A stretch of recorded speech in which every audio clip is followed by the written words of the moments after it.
What's going on, everybody? You are listening to Bonin Presents The Culture. I am your host, Bonin.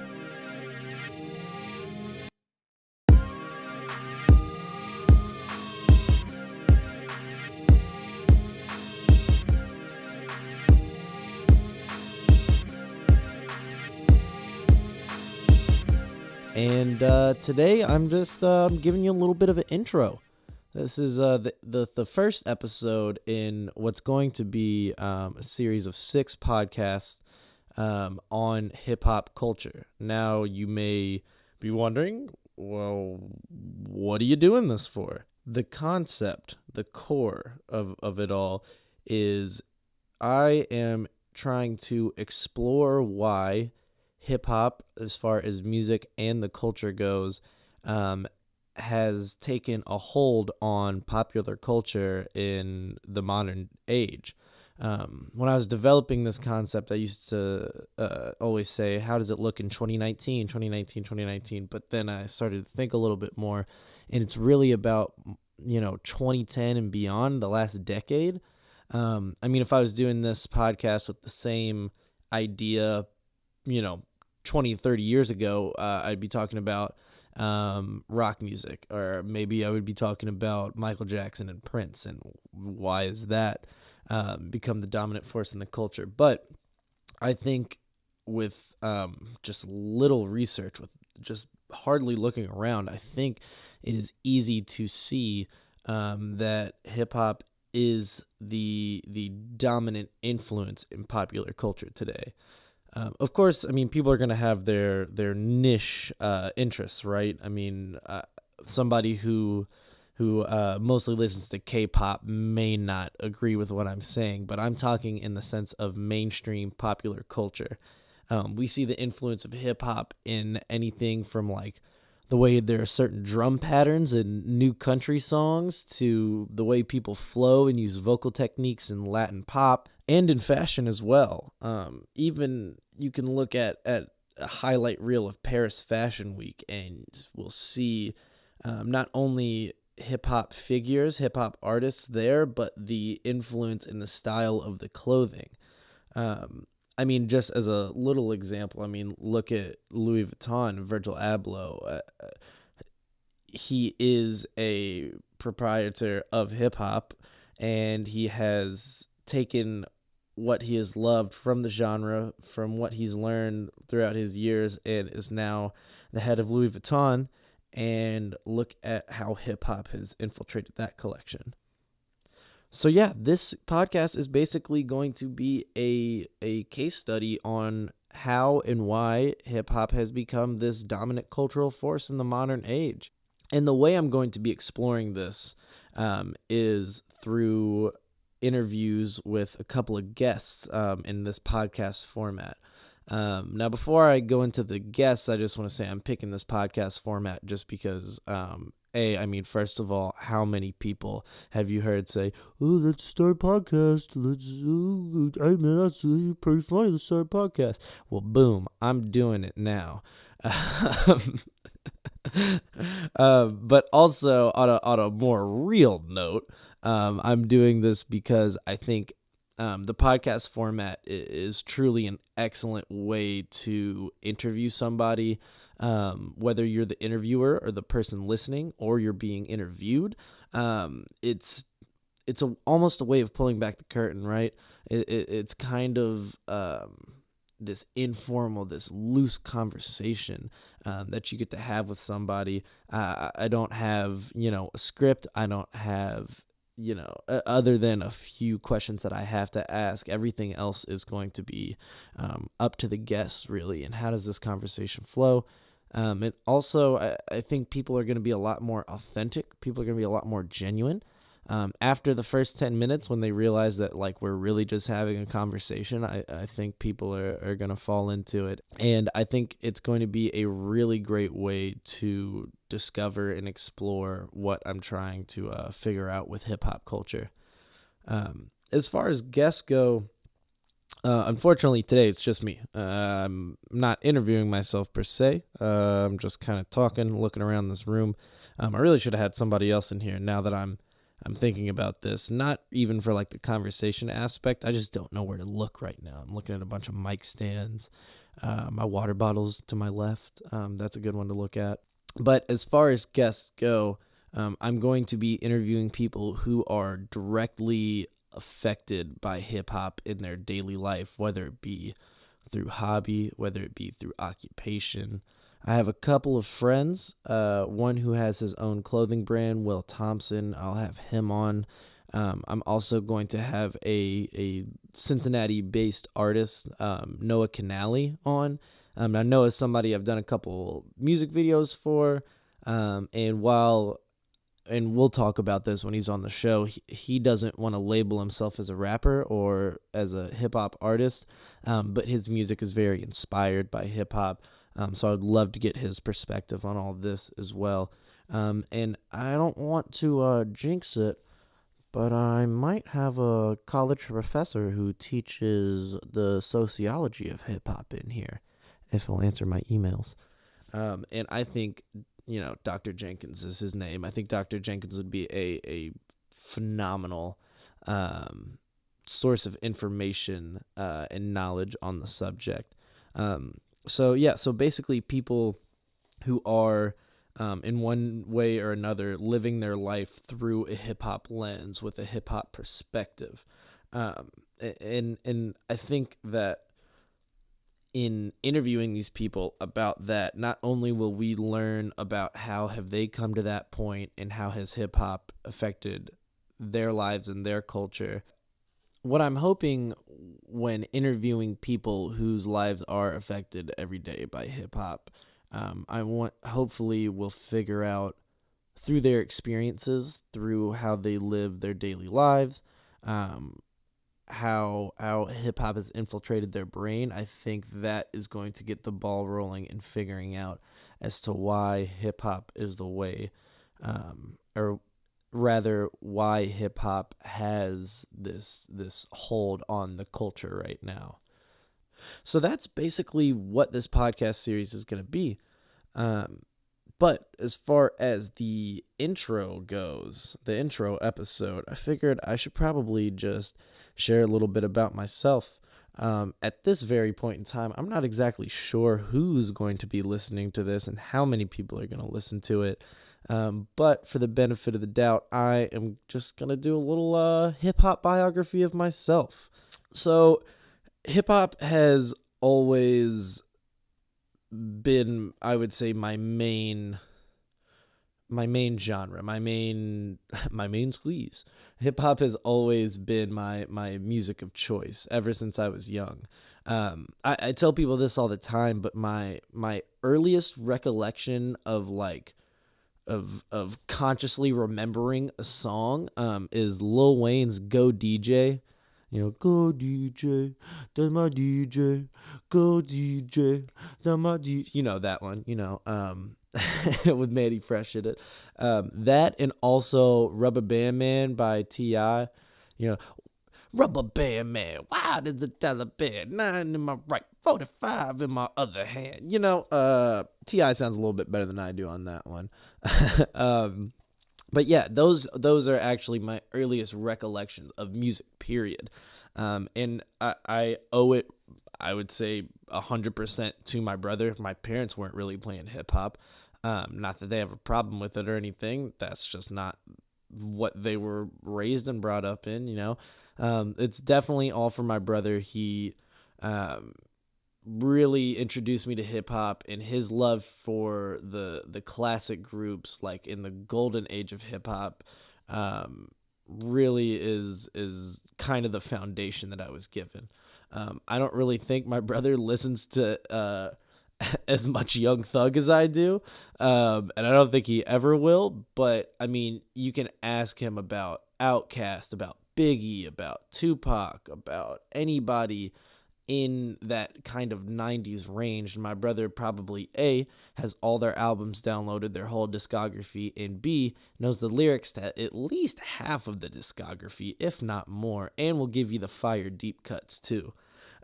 So that is basically who introduced me. Gosh, I've probably said basically at least 15 times already, and I'll probably say it 15 more times. So basically, what we, I can already tell I'm gonna edit this part out. So that is how I was introduced to it all. And now, of course, I mean, I listen to other genres of music too, but hip hop. I mean, if you stop me on a random day on campus or out on the street or whatever, and I have headphones in, I'd say there's a 95% chance I'm listening to some just dirty, grimy, ignorant hip hop music. And then that other 5% chance it's either like the Beach Boys or like some jazz fusion. At least of lately, it is.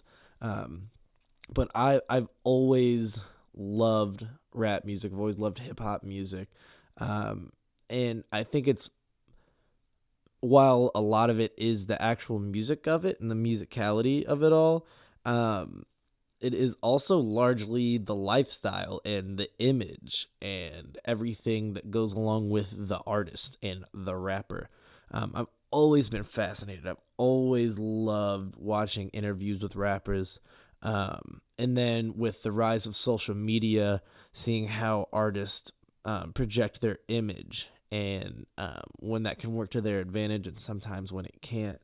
I mean, at least since freshman year of high school, I've wanted a bust down Rolex. At least since freshman year, I just think the art of flexing is just truly fascinating to me, and also it's just fire. Like people just like pulling up in the Lambo with the Cuban link, with the big medallion, like you know, with the bust down on the wrist, you know, $500,000 on my hands, like I don't know what it is. Maybe it's an affinity for living that way. Maybe I just want to be rich and just flex on broke people. Me being one of those broke people, I don't want to talk down. I'm definitely one of the people getting flexed on. But there's something about that I've always loved. And I guess if I'm going to talk about my love for hip hop, I should probably narrow it down.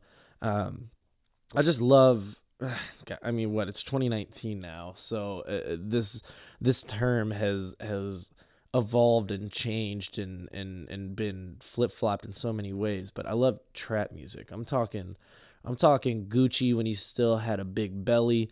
What he sounded like he had the flu on certain songs because he'd be on the lean so much. That was kind of a cowboy voice, but you know what I'm getting at. True Gucci fans know what I'm talking about. There are certain Gucci songs where he sounds like he has the flu, and I know it's just because he's probably been up for 36 hours straight just with a cup in his hand the whole time.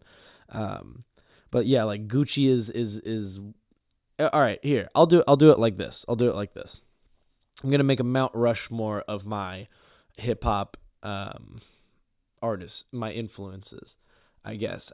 Influences in the way of how I listen to music now and what I enjoy, and you know, everything in between. A Mount Rushmore of my hip hop artists. Gucci, if I can make his face bigger than everybody else's, I will. Gucci Mane, definitely. I almost want to put Flocka up there, but I feel like he's kind of a subsidiary of Gucci. I mean, everybody's a subsidiary of Gucci. Let's not get it twisted here. I'm gonna go to my phone here for some cross-referencing.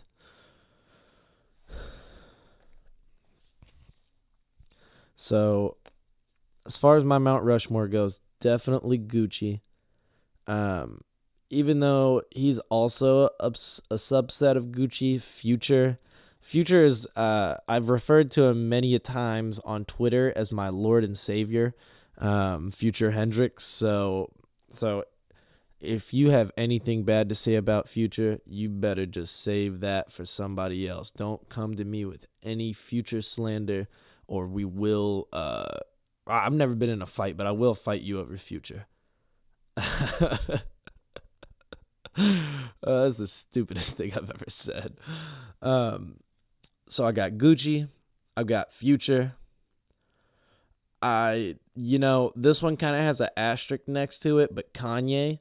I mean, like, look, let's barring all political speech, all of the crazy rants, whatever has been happening with him the last couple of years, sonically, musically, you can't tell me nothing about Kanye West. The music that guy has made and what he has done to the culture, honestly, should just, now that I'm thinking about it, I should just have a whole Kanye episode, really. I'm gonna write that down real quick, actually. Hold on. Kanye episode. Dang, I'm kind of killing it by myself right now. But what Kanye has done for the music of hip hop, for the culture of hip hop, and for his culture in Chicago and people who look up to him, what he has done for them through his music and through his, 2-ish decades of a career, it's just unsung. I mean, I don't know. People have talked about this a lot. I'm not going to go crazy in depth on Kanye right now, but he is one of the greatest, I don't even want to just say hip hop artists, one of the greatest musical artists I think we've ever seen. And remember, I'm just talking about music here. I'm not talking about him, okay? I'm just talking about his music. He is one of the greatest musical artists that we've ever seen. Oh, man, somebody just walked in here. This is super weird. Oh, man, do people need to come in here? Oh, God. Wait, do you need to come in here? Do you all need to come in here, or are you good?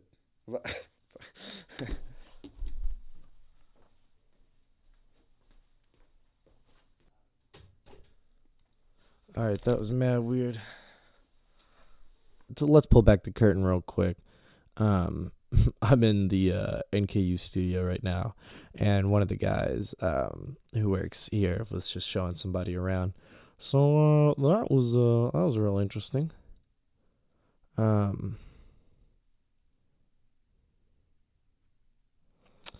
Anyway, I forgot what I was talking about. Damn it, these guys really messed my flow up. Well, I remember I was talking, my Mount Rushmore. Okay, gotcha. Bada bing, bada boom. So I've got Gucci, I've got Future, I've got Kanye, and I want to make this. I feel like I should go with kind of a more classic answer. I should have thought about this before I started recording. This is the beauty of podcasts. This is what I'm talking about. If I had to go one more, I'll give a more classic answer just because, I don't know. I mean, I don't want to seem like one of those younger hip hop fans who doesn't know my history. Like I'll point my nose up. I'll get a little snooty and pretentious real quick. You know what? I've just changed my answer. I was going to say Outkast because that is, it's directly influenced from my brother for sure that I got into Outkast, but their music and how they carry themselves, obviously, I mean, is unsung as well in hip hop. But who my actual fourth one is on Mount Rushmore is Lil Wayne. I mean, I don't know. If okay, do y'all remember the couple years stretch where people were hating on Lil Wayne? Like when he, and don't get me wrong, I mean, dude was making some bad music, all the rock star stuff. It's like when he got out of prison, basically up until like a year-ish ago, he was just making some really, really bad music, and people would hate on Lil Wayne. And I have to check people like, do y'all know who you're hating on right now? Go listen to any of the dedications. Go listen to the Carter. Go listen to the Carter 3. Go listen to No Ceilings. Do not disrespect one of the greatest hip-hop artists. If we're talking about lyricism, we're talking about flow. We're talking about vocal techniques. Lil Wayne has it all, and he should be on any respectable top 10 list. So my impromptu Mount Rushmore, just so you guys can kind of get some understanding of my basis on where I'm coming for loving hip hop and where I'm coming from this. but it's not limited to this. My Mount Rushmore's got to be Gucci, Future, Kanye, and Lil Wayne. And honestly, if I were stuck on an island for a year and I could only listen to 4 artists, that's not a bad lineup. All right, first, I also want to just go with a side note before I get into my last topic here. Lil Wayne once said, I'm going to back away from the microphone because I know I'm going to get worked up talking about it. Lil Wayne once said, real G's move in silence like lasagna. What? Did y'all hear me right? Did you hear what I just said? Real G's move in silence like lasagna. Come on, man. Spell lasagna real quick. It's a G in there, right? But you don't pronounce that shit. Yeah. Woo. See, this is why I need to do this podcast with somebody else. I'm going to start going crazy after a little while. All right, so I've already done my Mount Rushmore, my impromptu Mount Rushmore here. So I just want to throw out some other things who I wouldn't put them on my Mount Rushmore, but just artists and people that I love, just so people kind of have an understanding of where I'm coming from as far as hip-hop goes. Other than Future, I mean, I could basically just say the whole city of Atlanta is what I listen to. All of my favorite music comes from there. I've been a Migos fan since 2013. I just want to let the record show I was in the boat long before everybody else hopped on. And I will take that to the grave with me. Shout out Matthew Kruer and Donnie Triel, because they wait, that's not his last name. That's, oh my gosh, I can't believe I just said that. I hope he listens to this because he'll think that's really funny. Donnie Deal, Matthew Kruer and Donnie Deal put me on summer 2013. I remember them showing me the song Versace and saying, watch it, this song's gonna blow up. And this is before the Drake verse was on. They said, watch it, this song's gonna blow up. And I was like, okay, it's kind of fire, sure. And then I think it was like September of that year, the Drake remix happened and it dropped. And then, I mean, look at Migos now. They're doing fucking carpool karaoke with James Corden.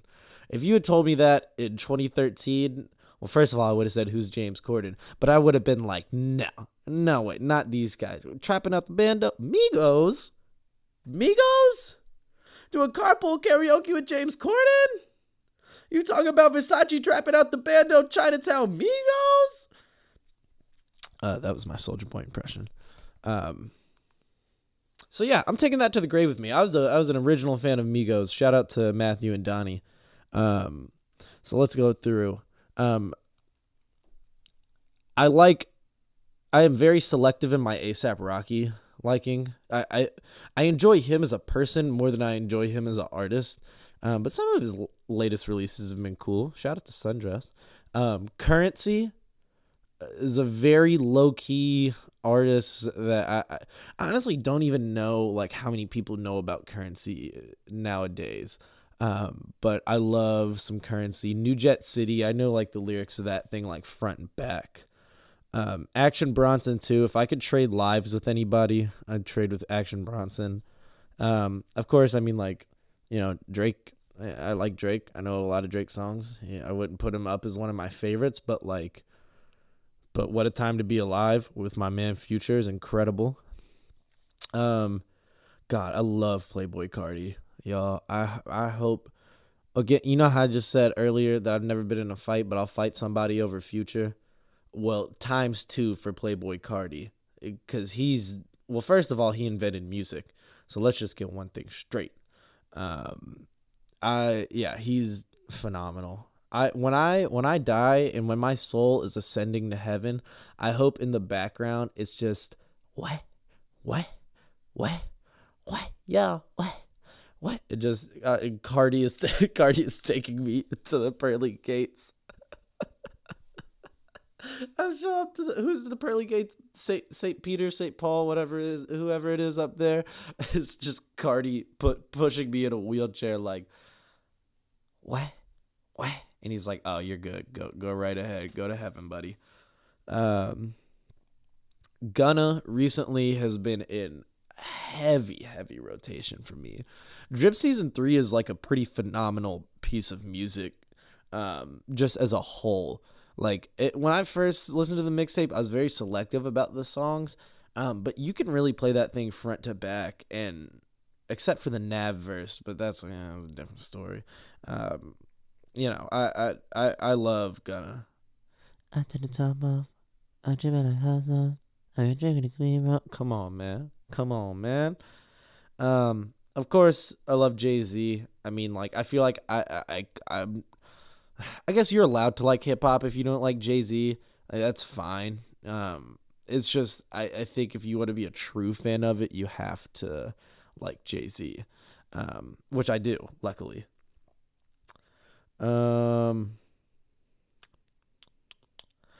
I also would like to shout out Eli Epperson for putting me on to Lil Yachty like 5 days before the Lil Boat mixtape dropped, and then everything changed for him. I remember he showed me him. I went over to his house and he was playing music, and I was like, wait, is this the song from that Twitter video? And he was like, yeah, Lil Yachty, like, his stuff's pretty good. I went home and listened to it. I heard Minnesota before the remix, and I was like, oh my God, this song is fire. Like, I was playing that thing back to back to back. And then literally 5 days later, the Lil Boat mixtape dropped. And then, I mean, now he's doing Sprite deals. Like, big shout out to Lil Yachty and Eli Epperson for putting me on. Although I will say, like, I don't know, every other Lil Yachty project has been pretty questionable. Not like, I don't know. Like, so Lil Boat, Summer Songs 2, I enjoyed. Not all of Summer Songs 2. Teenage Emotions, just, 22 tracks with no concurrent theme, at least in my opinion. Now, to be fair, I did only listen to the album once, and that was like never again. Not a huge fan of that. But yeah, I like Lil Yachty to an extent, for sure. Lil Uzi. Free Lil Uzi. Free Eternal Take. Somebody get Don Cannon on the phone and tell him drop that music right now. Oh my gosh. Lil Uzi, what's the, I don't want to get this one wrong, which is the Lil Uzi Vert versus the World. The one that has Money Longer and You Was Right and P's and Q's on it. It's only 9 songs, 34 minutes. That is a like perfect album mixtape to me, a perfect project. You know how many, when I used to cut grass with my brother, like over the summers, you know how many yards I've cut listening to only that album on repeat? Oh my gosh. Oh my God. I actually wish I had a number of how many yards I've done that for. So yeah, shout out Lil Uzi.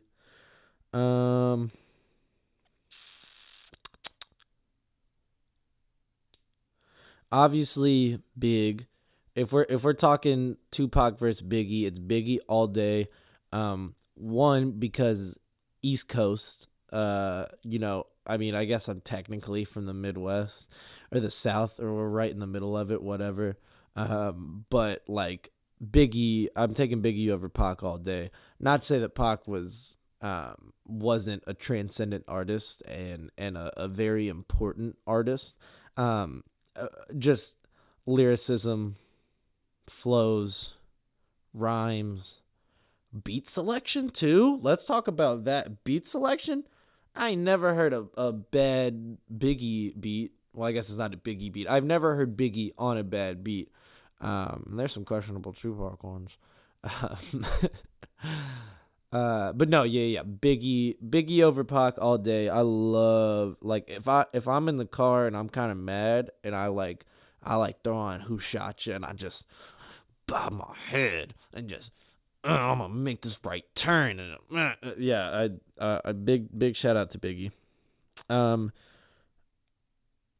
Already talked about Outkast a little bit. I won't go too far into it, but like, just one of the best hip hop groups of all time. One of the best musical groups of all time, I may even say.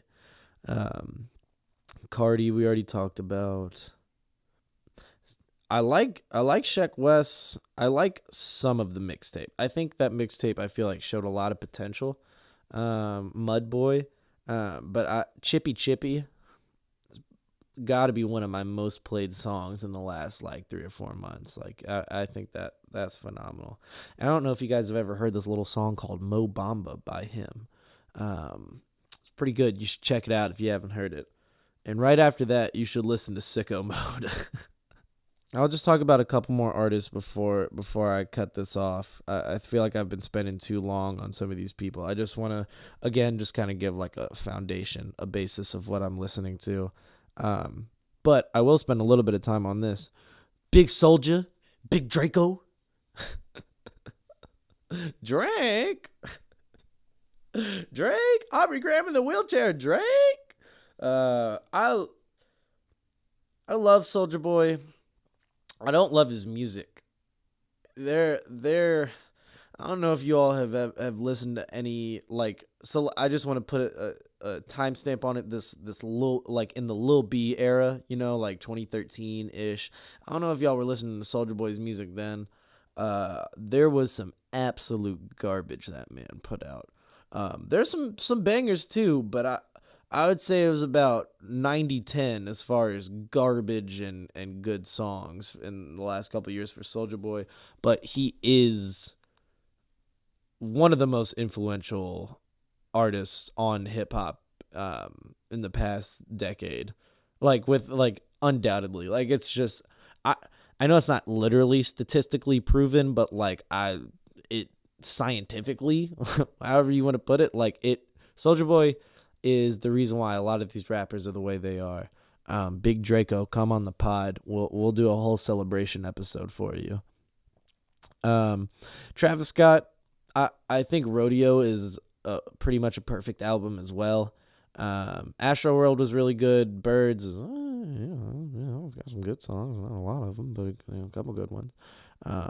Pick Up the Phone, though, I will say. I wish that was on a different album because that song is, I feel like, can transcend generations. It's so good, mainly because of Thug. Oh, I haven't even talked about Young Thug yet. Oh my God, that man's incredible. I mean, literally everything. I feel like Young Thug is half the reason why I'm doing this podcast. How Young Thug has influenced so much of hip hop and how his influence on hip hop has had the influence on the rest of popular culture.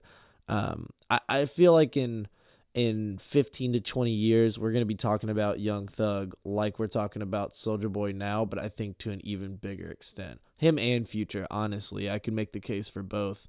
The way that they mumble rappers. If anybody ever comes on this show and says mumble rappers, or comes on this podcast and says mumble rappers, you might hear a fight over a microphone. But the way that they use their big air quotes here, mumbles, to extend their language to give you a different feeling, to convey the emotion of the lyrics is, who else has done it other than the people who are copying them? But like, I don't know. I love Young Thug. I love Future. I love them all. Young Nudie as well. That man puts out some absolute fire. 2 Chainz, greatest feature artist of all time. I'll just go ahead and put that out there without doing too much research into it. But like, I've literally never heard a bad 2 Chainz verse when he's on somebody else's track. Never, ever, not once. Y'all heard the Boyfriend remix, the Justin Bieber Boyfriend remix with 2 Chainz on it? That verse is fire too. On the Bieber song, he got the Bieber bag for that one and still put out a fire verse. Also, 21 Savage, Free 21 Savage. While I think all the memes are funny, like, don't get me wrong, like, I laughed at a lot of those tweets about him being from the UK.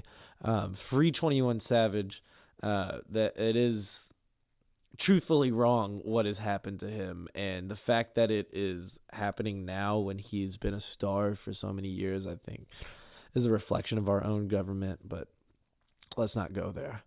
And then the last person in my phone that I have is 50 Cent. Get Rich or Die Trying is absolutely, the movie sucks, but the album is incredible. It it's probably in my top 5 albums that make me want to shoot somebody list. You know, that album really makes me I don't know. I think it's an album that every fan of hip hop should listen to, like through and through. Like it you can hear like early 2000s like hip hop. It all, like, not all, but a lot of it stems from that, I feel. So yeah, that's really all that I wanted to talk about in this intro episode. I hope this wasn't too weird. I hope you all enjoyed it. I hope you all didn't mind listening to me ramble on about Future and Young Thug and whoever else, and Cardi for too long. I'm really looking forward to this project. I mean, like, I'm partially doing this because it is it's partially a requirement to graduate. Not the podcast, but this project.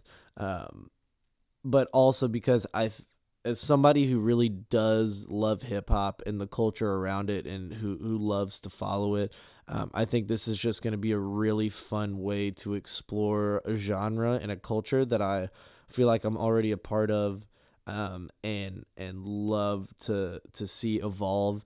And it just is going to be a great way to learn, and even make my love and I guess passion for the genre grow. So thank you guys for listening to the first episode of Bonin Presents The Culture. And on my exiting note, I want to make a take here.